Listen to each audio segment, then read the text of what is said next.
നമസ്കാരം ഗായ്സ്. അപ്പോൾ ഇന്ന് നമ്മൾ വന്നിരിക്കുന്നത് ഒരു ചെറിയ ബിരിയാണി വെപ്പിൻ്റെ ഫുൾ വീഡിയോയുമായിട്ടാണ്. എങ്ങനെ ഒരു ദം ബിരിയാണി തുടക്കം മുതൽ അവസാനം വരെ ചിക്കനാണ് നമ്മൾ ഉണ്ടാക്കുന്നത്. അപ്പോൾ ആദ്യം തന്നെ നമ്മൾ സവോള ഇതുപോലെ തൊലിച്ചെടുക്കണം. സവോള തൊലിക്കുന്ന സമയത്ത് നമുക്ക് കണ്ണിൽ നിന്നൊക്കെ കണ്ണീര് വരാതിരിക്കാൻ വേണ്ടിയിട്ട് എന്ത് ചെയ്യുക, സവോളയുടെ ആ തലഭാഗം കട്ട് ചെയ്യാതെ ബാക്ക് ഭാഗം കട്ട് ചെയ്തിട്ട് അവിടെ നിന്ന് തൊലിച്ചെടുത്ത് അവസാനം ഒരൊറ്റ കട്ടിങ്ങോട് കൂടിയിട്ട് തല കട്ട് ചെയ്തിട്ട് ഒഴിവാക്കുക. അങ്ങനെ ആകുമ്പം കണ്ണിൽ നിന്ന് നീര് വരില്ല. ഓക്കെ. അതുപോലെ നമ്മൾ ചെറിയുള്ളി ഉപയോഗിക്കുന്നുണ്ട്, ഇഞ്ചി, വെളുത്തുള്ളി, അങ്ങനെയുള്ള എല്ലാ സാധനങ്ങളും തൊലിച്ച് നന്നായിട്ട് വൃത്തിയായി തൊലിച്ചെടുക്കുക. കഴുകിയെടുത്തതിന് ശേഷം ഇതുപോലെ സവോള പറ്റ നൈസായിട്ട് എരിയണം എന്ന ആവശ്യമില്ല, എന്നിരുന്നാലും ഇതുപോലെ എരിഞ്ഞെടുക്കുക. ഓക്കെ. നമ്മൾ പ്രൊഫഷണൽ വെപ്പുകാരനൊന്നും ഇല്ല കേട്ടോ. ഹോട്ടൽ ഫീൽഡിൽ കുറച്ച് കാലം ഉണ്ടായിരുന്നത് കൊണ്ട് തന്നെ, ഹോട്ടൽ സ്വന്തമായിട്ടുണ്ടായിരുന്നത് തന്നെ ഭണ്ടാരിമാർ ലീവ് ഉണ്ടാകുന്ന ദിവസം ഇപ്പോൾ നമ്മളത് ചെയ്ത് പഠിച്ചതാണ്. പിന്നെ ഭക്ഷണത്തോടുള്ള അതിയായ ഇഷ്ടം, അതാണ് വലിയ ഘടകം. പിന്നെ നമ്മൾ ഇതിന് വേണ്ടിയിട്ട് എടുത്തിട്ടുള്ള ചിക്കൻ നന്നായിട്ട് തൊപ്പയൊക്കെ കളഞ്ഞ് കാലിൻ്റെ ആ ഒരു വെട്ടിയ കാലിൻ്റെ ലാസ്റ്റിലുണ്ടാവും, അതുപോലെ കൈയിൻ്റെ ചിറകിൻ്റെ അവിടെയൊക്കെ തൊപ്പയുണ്ടാവും. അപ്പോൾ അതൊക്കെ നന്നായിട്ട് ക്ലീൻ ചെയ്തിട്ട് ഓരോ പീസും നമ്മൾ നോക്കിയെടുക്കുക. എന്നിട്ട് ഇതുപോലെ മസാല തേക്കുമ്പോൾ നിങ്ങൾക്ക് എന്താണോ നിങ്ങളുടെ ഇഷ്ടം അതുപോലെ നിങ്ങൾ മസാല തേക്കുക എന്നുള്ളതാണ്. കോൺഫ്ലവർ ആഡ് ചെയ്ത് കഴിഞ്ഞാൽ അത് മസാല അതിനകത്തേക്ക് നന്നായിട്ട് പിടിക്കും. പിന്നെ അതിന് മറ്റൊന്നും ആഡ് ചെയ്യുന്നില്ല. പിന്നെ അതിനകത്തേക്ക് മുളക് പൊടിയും പിന്നെ ഇഞ്ചി, വെളുത്തുള്ളി, അങ്ങനെയുള്ള സംഗതികൾ, ഉപ്പും പാകത്തിനിടുക എന്നുള്ളത് മാത്രമേ ഉള്ളൂ. പിന്നെ ഫുഡ് കളർ നിങ്ങൾക്ക് വേണമെങ്കിൽ ആഡ് ചെയ്യാം, അത് ഓരോരുത്തരുടെ ഇഷ്ടമാണ്. എന്നിട്ട് കൂടുതൽ ഓവർ തീയിൽ നമ്മൾ വേവിക്കുന്നില്ല. ഒരു മീഡിയം തീയിലാണ് നമ്മളിതിനെ വേവിച്ചെടുക്കുന്നത്. അതുമല്ല, നമ്മുടെ വേവ് പാകം നമുക്ക് നമ്മുടെ കൺട്രോളിൽ നിൽക്കാൻ വേണ്ടിയിട്ടാണ് ഓവർ തീയില്ലാതെ ഇതിനെ വേവിച്ചെടുക്കുന്നത്. മീൻസ് വേവ് പാകമാക്കും, പക്ഷേ ഓവർ തീയിൽ വേവിക്കാറില്ല. ഓക്കെ. ആ സമയത്ത് തന്നെ നമുക്ക് എന്ത് ചെയ്യാം, ഇതിന് വേണ്ടിയിട്ടുള്ള മസാല നമുക്ക് ഉണ്ടാക്കാം. ആദ്യം സവോള ഇടുക, പിന്നെ അതുപോലെ തക്കാളി ചെറുതായിട്ട് അരിഞ്ഞിട്ട് അതിടുക. പിന്നെ അതുപോലെ തന്നെ നമുക്ക് ഇതിനകത്തേക്ക് മല്ലിച്ചപ്പ്, പുതിന അതിടാം. ഇത് ചിക്കൻ ബിരിയാണി ആയതുകൊണ്ട് തന്നെ നമുക്ക് ഓവർ മല്ലിച്ചപ്പും പുതിനയും ആവശ്യമില്ല. ഓക്കെ. അതുപോലെ ഇഞ്ചി, വെളുത്തുള്ളി പേസ്റ്റ് നമുക്കിതിലേക്ക് ഇടാം. ഒക്കെ നിങ്ങളുടെ ഒരു ആവശ്യാനുസരണം കേട്ടോ. കാരണം ഞാനിതിനൊന്നും അളവ് വെക്കാറില്ല, അതുകൊണ്ട് തന്നെ എനിക്കിതിന് കൃത്യമായിട്ട് നിങ്ങൾക്ക് അളവ് പറഞ്ഞു തരാൻ കഴിയില്ല. ആ സമയത്ത് തന്നെ നമ്മൾ നമ്മുടെ ചിക്കൻ പൊരിച്ചതിനെ നമ്മൾ ഒന്ന് കൈകാര്യം ചെയ്യണം കേട്ടോ. പിന്നെ നമ്മൾ ഇതിലേക്ക് നമുക്ക് തൈര് ഒഴിച്ചു കൊടുക്കാം. തൈര് നമ്മൾ ഒഴിച്ചിരിക്കുന്നത് 20 കിലോയിലേക്ക് 2 പാക്കറ്റ് തൈരാണ്. 2 പാക്കറ്റ് തൈരാണ് നമ്മൾ ഇതിനകത്തേക്ക് ഒഴിക്കുന്നത്. പിന്നെ ചിലർക്ക് പുളി കൂടുതൽ വേണമെന്ന് തോന്നുകയാണെങ്കിൽ നിങ്ങൾക്ക് വേണമെങ്കിൽ 1 പാക്കറ്റും കൂടെ ഒക്കെ ഒഴിക്കാം. 2 പാക്കറ്റ് തൈരാണ് നമ്മൾ ഒഴിക്കുന്നത്. പിന്നെ അതുപോലെ തന്നെ ചെറുനാരങ്ങയുടെ നീര്, ഒരു 5 ചെറുനാരങ്ങയുടെ, വലിയ ചെറുനാരങ്ങയാണ് കേട്ടോ, ചെറുതല്ല, വലിയ 5 ചെറുനാരങ്ങയുടെ നീര് നമ്മൾ ഇതിനകത്തേക്ക് ഒഴിക്കുന്നുണ്ട്. പിന്നെ അതുപോലെ തന്നെ നമ്മൾ ഇതിനകത്തേക്ക് ജീരകം പൊടിച്ചത് ചേർത്തിട്ടുണ്ട്, ജീരകപ്പൊടി ചേർക്കുന്നുണ്ട്. പിന്നെ അതുപോലെ തന്നെ കുരുമുളക് പൊടിച്ചത് ചേർക്കുന്നുണ്ട്. പിന്നെ അതുപോലെ തന്നെ ഏലക്ക പൊടിച്ചത് ചേർത്തിട്ടുണ്ട്.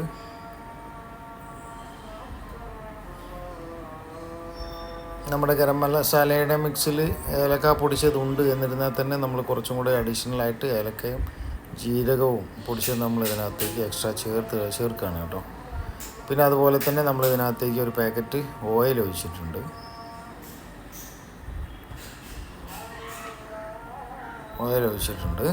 പിന്നെ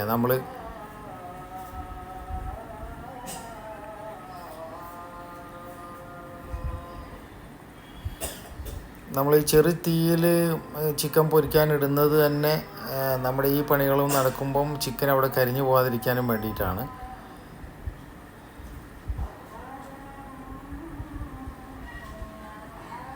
ചിക്കൻ കരിഞ്ഞു പോയി കഴിഞ്ഞാലോ അല്ലെങ്കിൽ ഓവർ വേവ് ആയി കഴിഞ്ഞ് കഴിഞ്ഞാൽ പിന്നെ നമുക്ക് അതൊരു പറ്റ ഡ്രൈ ആയിട്ടുള്ള ഒരു ഫീലിങ്ങിലേക്ക് പോകും. അതുകൊണ്ടാണ്. പിന്നെ അതുപോലെ തന്നെ ഇത് നമ്മുടെ ഒരു സ്പെഷ്യൽ മിക്സാണ്. സ്പെഷ്യൽ മിക്സിനകത്ത് ഒന്നുമില്ല, കാര്യമായിട്ടൊന്നുമില്ല. മീൻസ് പത്രി, പിന്നെ ജാതിക്കൻ്റെ കുരു, പിന്നെ അതുപോലെ തന്നെ തക്കോലം, പിന്നെ ജീരകം, പിന്നെ ഏലക്ക, പിന്നെ കറാമ്പൂ, പിന്നെ അത്രയേ ഉള്ളൂ. പിന്നെ ബേ ലീഫും ഉണ്ട്. പിന്നെ അതുപോലെ നമ്മൾ വൈറ്റ് കസ്കസ് പൊടിച്ചതുമുണ്ട്. അത്രയും നമ്മൾ ഇതിനകത്തേക്ക് ആഡ് ചെയ്യുന്നുള്ളൂ. എന്നിട്ട് ഇതൊക്കെ കൂട്ടിയിട്ട് നമ്മൾ ചെറുതായിട്ടൊന്ന് മിക്സ് ചെയ്തിടും. ജസ്റ്റ് ഒന്ന് മിക്സ് ചെയ്ത് വെക്കുക. ഓക്കെ.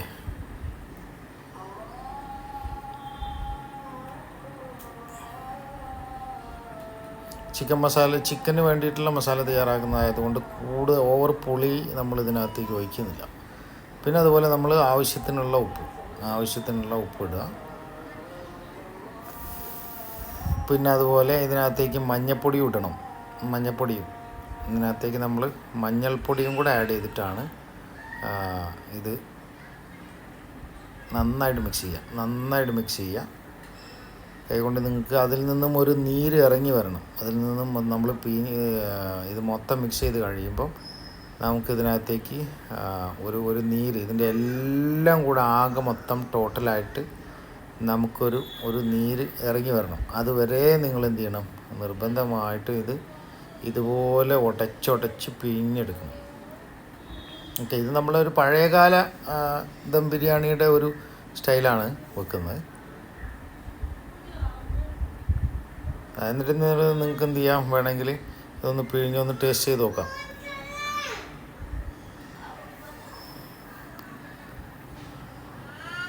അപ്പോൾ ആ സമയത്ത് തന്നെ നമ്മുടെ ചിക്കൻ, ആദ്യത്തെ റൗണ്ട് നമ്മുടെ ചിക്കൻ നമ്മൾ പൊരിച്ചെടുത്തിട്ടുണ്ട്. പിന്നെ അതുപോലെ നമുക്ക് ഉരുളി കുറച്ചുകൂടെ വലിയ ഉരുളിയാണ്. പക്ഷേ നമുക്ക് അത്രയും ഓയിൽ ഒഴിച്ചിട്ട് അത് വേസ്റ്റായി പോകുമെന്നുള്ളത് കൊണ്ട് തന്നെ നമ്മൾ ഒരു 3 റൗണ്ടായിട്ടാണ് നമ്മൾ പൊരിച്ചെടുത്തത്.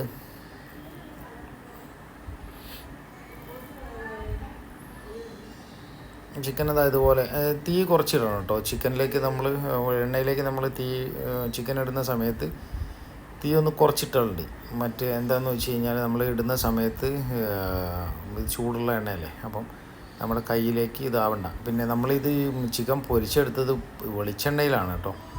വെളിച്ചെണ്ണയിലാണ് പൊരിച്ചെടുക്കുന്നത്. വെളിച്ചെണ്ണയിൽ പൊരിച്ചെടുക്കുന്ന സമയത്ത് ഇത് പെട്ടെന്ന് തന്നെ ഇത് കരിഞ്ഞു പോകാനുള്ള ചാൻസും ഉണ്ട്. അപ്പോൾ അതുകൊണ്ടാണ് നമ്മൾ തീ കുറച്ചിട്ട് എടുക്കുന്നത്. ഓക്കെ. നമ്മൾ ഈ ഒരു കണ്ടീഷനിൽ ഇതൊരു 3/4 വേവിലാണ് ഈ ചിക്കൻ എടുക്കുന്നത് കേട്ടോ. 100% വേവണ്ട, ഒരു 3/4 വേവിലാണ് നമ്മൾ ഇതിനെ എടുക്കുന്നത്. ബാക്കിയുള്ള വേവ് നമ്മൾ മസാല ഉണ്ടാക്കി ദമ്മിടുന്ന സമയത്ത് അതിൽ നിന്ന്, ആ ചൂടിൽ നിന്ന് വെന്തോളും. ഓക്കെ. അപ്പം നമ്മൾ എന്ത് ചെയ്യാം, അതുപോലെ ഈ മിക്സ് ബിരിയാണിയിലുള്ള മിക്സ് ഒന്ന് ഇളക്കി കൊടുക്കുക. നമ്മൾ ഈ മിക്സിനകത്തേക്ക് കുറച്ച് ഓയിൽ ഒഴിച്ചു. പിന്നെ അതുപോലെ തന്നെ കുറച്ച് നെയ്യും ഒഴിച്ചിട്ടുണ്ട് കേട്ടോ. നെയ്യ് ഡാൽഡയുടെ നെയ്യാണ് നമ്മൾ ഒഴിച്ചിട്ടുള്ളത്. അതൊരു 500 ഗ്രാമൊക്കെ നമ്മൾ ഒഴിച്ചിട്ടുണ്ടാവും.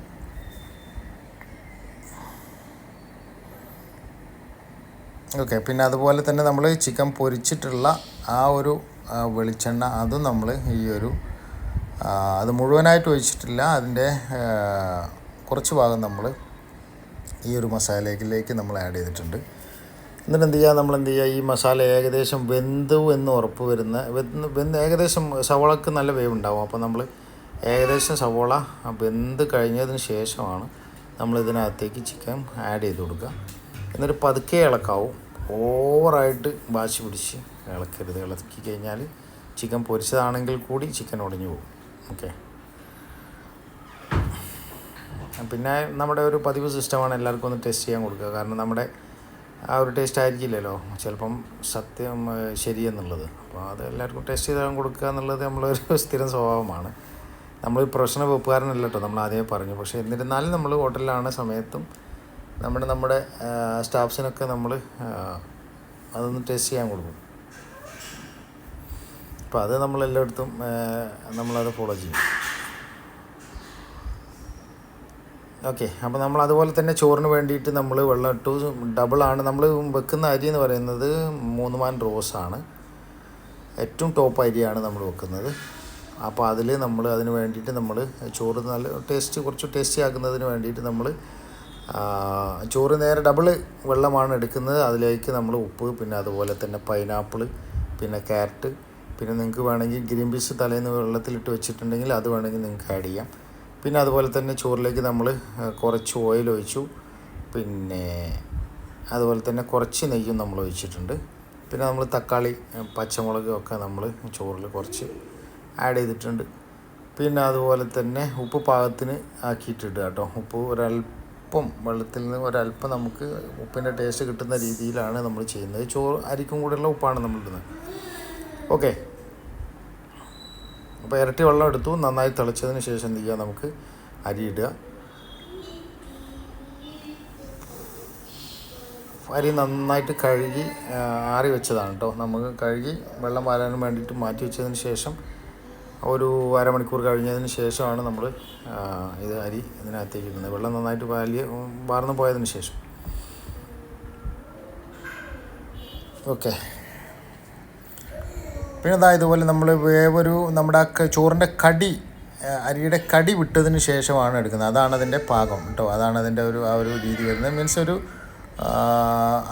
അരി എടുത്ത് കടിക്കുമ്പോൾ കടി കിട്ടരുത്. അപ്പോൾ ആ രീതിയിൽ എടുക്കുക. എന്ത് ചെയ്യുക, നമ്മൾ ചോറെടുത്തിട്ട് നമ്മൾ മസാലയിലേക്ക് ഇടുകയാണ്. ആ സമയത്ത് നമ്മൾ മസാല ചെമ്പ് അടുപ്പിൽ നിന്ന് ഇറക്കി വെച്ചിട്ടുണ്ട്. ഒരു ചകിരിയുടെ മുകളിലേക്കോ അല്ലെങ്കിൽ വിറകിൻ്റെ മുകളിലേക്കോ ഒക്കെ നിങ്ങൾക്ക് ഇറക്കി വെക്കാം. എന്നിട്ട് എന്ത് ചെയ്യുക, ചോറെടുത്തിട്ട് പതുക്കെ അതിന് മേലേക്ക് ഇടുക. ആ സമയത്ത് നമ്മൾ ചോറ് വെന്തു എന്ന് നമ്മൾ ആ ഒരു പരുവമായി കഴിഞ്ഞാൽ നമ്മൾ തീ ഒഴിവാക്കുക. നമ്മൾ എന്ത് ചെയ്യുക, പെട്ടെന്ന് തന്നെ ഇത് കൂടുതൽ സമയം വെയിറ്റ് ചെയ്യരുത്. നമ്മൾ പെട്ടെന്ന് തന്നെ ഇതെടുത്ത് നമ്മുടെ മസാല ചെമ്പിലേക്ക് ഇടുക. ഓക്കെ. എന്നിട്ട് നിങ്ങൾക്ക് എന്ത് ചെയ്യാം, പിന്നെ അണ്ടിപ്പരിപ്പ്, മുന്തിരി, പിന്നെ സവാള ഒക്കെ നമ്മൾ വറുത്ത് വെച്ചതുണ്ട്. അതിലേക്ക് നമ്മൾ ഇതിനകത്തേക്ക് ഇതിൻ്റെ ഇടയിൽ നമ്മളൊന്ന് മിക്സ് ചെയ്ത് കൊടുത്തു. അപ്പോൾ അതുപോലെ നമുക്ക് ഇത് കഴിഞ്ഞതിന് ശേഷവും ഇട്ട് ദം ചെയ്യുന്നതിന് മുമ്പായിട്ട് നമ്മൾ എന്ത് ചെയ്യാം, ഇതുപോലെ ചോറ് നന്നായിട്ട് വട്ടം ചുറ്റി എടുത്തതിന് ശേഷം നമുക്ക് എന്ത് ചെയ്യാം, ബാക്കിയുള്ള അണ്ടിയും മുന്തിരിയും കൂടെ നമുക്ക് ഇതിലേക്ക് ചേർത്ത് കൊടുക്കാം. ഓക്കെ. ബാക്കിയുള്ള മുന്തിരിയും ചേർത്ത് കൊടുക്കുക. പിന്നെ അതുപോലെ തന്നെ നമ്മൾ RKG നമ്മളിതിനകത്തേക്ക് ഒഴിച്ചിട്ടുണ്ട്. നമ്മൾ ഏകദേശം ഒരു 20 കിലോ ആണെങ്കിൽ ഏകദേശം ഒരു 300 ഗ്രാം എന്നുള്ള രീതിയിൽ നമ്മൾ ഒഴിക്കണം. 20 കിലോ ആണെങ്കിൽ 400 ഗ്രാം വരെ നിങ്ങൾക്ക് ഒഴിക്കാം. ഓക്കെ. അപ്പോൾ അതാണ് നമ്മളുടെ ഈ ഒരു ഭക്ഷണത്തിന് ടേസ്റ്റും ഇതൊക്കെ നൽകുന്നത്. പിന്നെ ഇതുപോലെ ചെമ്പ് മൂടിയിട്ടതിന് ശേഷം കണൽ ഉണ്ടെങ്കിൽ നിങ്ങൾക്ക് എടുത്തിട്ട് ഇതിന് പുറത്തേക്കിടാം. പിന്നെ അതുപോലെ തന്നെ നിങ്ങൾക്ക് ഇത് തിരിച്ച് വിളമ്പിയെടുക്കുന്ന സമയത്ത് ഇത് നമ്മളിതാ ചോറ് വെച്ചിട്ടുള്ള ചെമ്പിലേക്ക് ഇതുപോലെ നമുക്ക് എന്ത് ചെയ്യാം, ഇത് ചോറിൻ്റെ മാത്രം ഇങ്ങോട്ട് പതുക്കെ വിളമ്പിയെടുത്തിട്ട് നന്നായിട്ട് ഇതിനെ മിക്സ് ചെയ്യണം. നന്നായിട്ട് ചട്ടകം ഉപയോഗിച്ചിട്ട് നന്നായിട്ട് ഷേക്ക് ചെയ്ത് ഇളക്കിയെടുത്ത് ഇടയാന്ന് പറയും. എന്നിട്ട് അതുപോലെ ചെയ്തതിന് ശേഷം എന്ത് ചെയ്യുക, നിങ്ങൾക്കത് കോരി ഉപയോഗിക്കാവുന്നതാണ്. ഇലയിലൊക്കെ വിളമ്പി കൊടുത്തു കഴിഞ്ഞാൽ ഭയങ്കര ഒരു രക്ഷയില്ലാത്ത ടേസ്റ്റാണ്. അപ്പോൾ എന്താണെങ്കിലും നമ്മുടെ വീഡിയോ ഇഷ്ടപ്പെട്ടിട്ടുണ്ടെങ്കിൽ എല്ലാവരും ചാനൽ സബ്സ്ക്രൈബ് ചെയ്യുക, ഷെയർ ചെയ്യുക, ബെൽ ബട്ടൺ അമർത്തുക. അപ്പോൾ എല്ലാവർക്കും ഒരു നല്ല ദിവസം നേർന്നുകൊണ്ട് ഗുഡ് ബൈ.